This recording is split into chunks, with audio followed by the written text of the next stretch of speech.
Hey folks, Andy Baryer, Handy Andy, back at it with another unboxing. This time we're going to be doing the Garmin Drive 53. From what this looks like, it's a standalone GPS monitor that you put in your vehicle. Let's go ahead and unbox it and see what's inside. So it's got a welcome screen. Let's take this out. Oh, okay. It's thinner than I thought it would be. Just for context, this product is ready to use.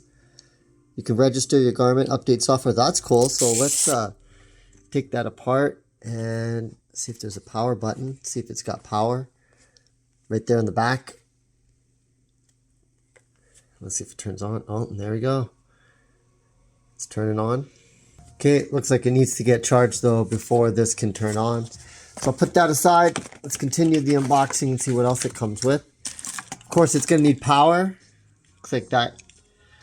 It's a pretty long cable, so that's nice. It's also got, wow, micro USB. This is like the old style USB. Not even micro, like the older kind. I can't even remember what that's called.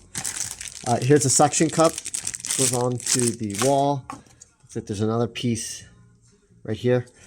And this is what's going to be important for me is the instruction manual. See how to get this thing set up. I know it's been such a long time since I used a standalone GPS. Everyone uses their phone these days. We're going to find out if it actually makes sense to have a standalone one so you don't have to use your phone to get around. Because one thing's for sure, everybody uses maps these days.